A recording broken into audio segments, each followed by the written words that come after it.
Hey friends, we've all heard the famous saying by Peter Drucker that culture eats strategy for breakfast. But the question is why? And what are the essential elements that we need to know about when we are looking to grow and expand our culture? In this video, I want to discuss the 5 essential elements to building an amazing culture in your organization.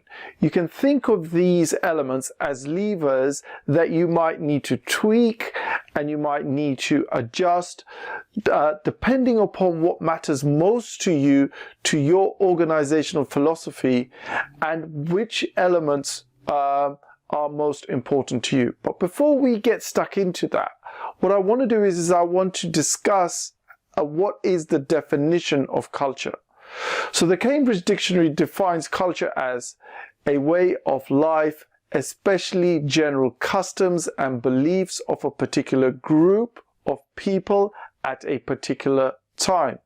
Now, if we apply this idea and this definition to an organization, we may come up with something like saying the general ideas, beliefs and behaviors of a particular organization, or even a group within an organization, because sometimes you can have a culture and you can also have subcultures within that organization as well.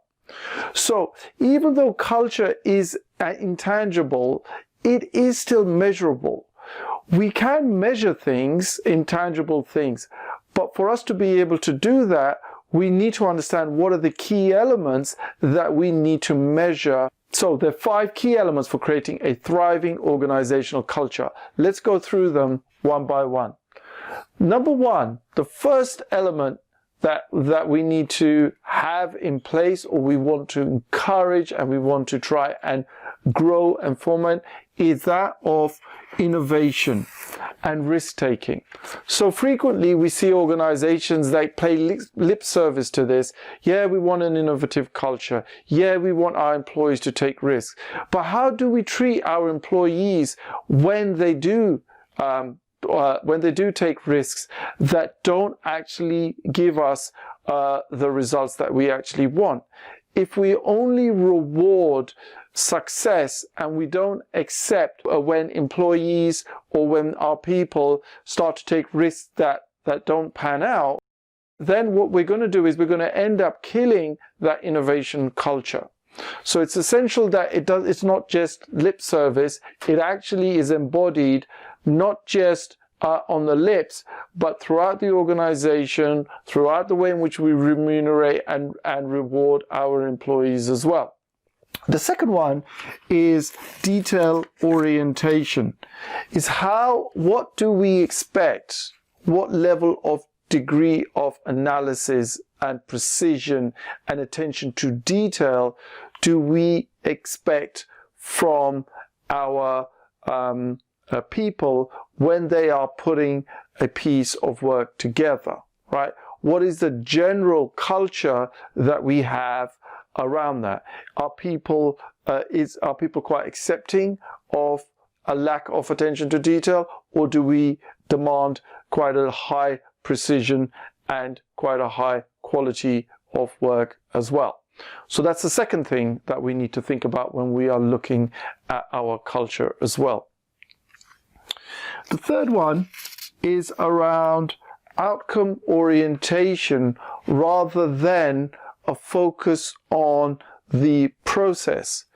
If we tend to focus so much or too much on the actual process and how we actually get there, frequently what you may find is that the outcome almost becomes an afterthought.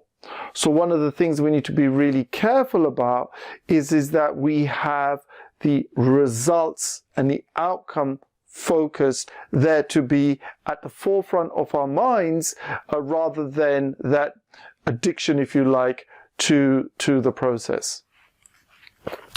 Number 4, people orientation.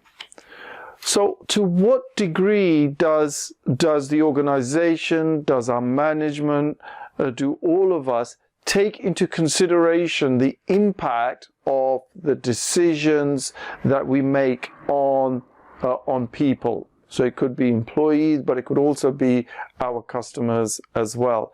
So how people oriented are we, and how much does that play a factor in terms of our decision-making process? And then finally is around team orientation, where how well are our activities organized around teams, getting multiple viewpoints, getting multiple skills around the table, so that we can actually add and increase the quality of output that we create. Because when we have multiple skills looking at a single problem, we can all come at that problem from different angles, and we can actually add to the overall quality of that outcome. So in summary, why does culture eat strategy for breakfast? Now, the first thing is that if we look at that, right, no matter what your strategy is, right, if you don't have any innovation, if your people are not willing to take any risks, they're going to be executing your strategy in such a weak way. They're not going to be adaptive at all, and they're going to try and follow it to the letter. Now, no matter how good your strategy is, when things change, when the markets change, when the customers change, when technology changes, your people are not going to be willing to take the risks to make that strategy work. So if we don't have the first element, that's a big problem. Secondly, if we don't have the detail, the execution, the way in which we execute on the strategy, it's going to be missing key elements. The quality is going to be missing. We're not going to get the outcome that we wish to achieve either. Which brings us out onto the third element. Again, if we focus so much on the process rather than the results and the outcome, well, we all know that's what makes any strategy a success. If we forget how it impacts people, I've seen so many projects, and maybe you have as well, where they've completely ignored the impact that it would have on the teams and on people. And what do people do? You know this, right? They find either conscious or subconscious ways to actually sabotage the strategy if they feel that the implementation of that strategy is going to be against their better interests. So we've got to be very careful to see how we can align our strategy with the individuals, or find a way in which we can actually bring them on board. And finally, around team orientation.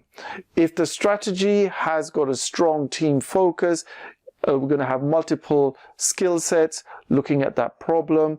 We're much more likely to have a stronger execution and a stronger result from that strategy when we have multiple people looking at that problem rather than just an individual as well. So why is this important? Well, you can't really improve a culture if you can't measure it. And it's really hard to try and improve something unless you can break it down into its constituent parts. Of course, you could come up with other elements as well, depending upon what's most important to you. But here are 5 common and typical elements that I think make sense for many organizational cultures. So let me know what you think. Do you have any other elements that you would add into the culture for your organization? What things are most important to you? Please leave your comments down in the video below, and I hope you found that useful, and look forward to seeing you on the next video. Thanks very much. Goodbye.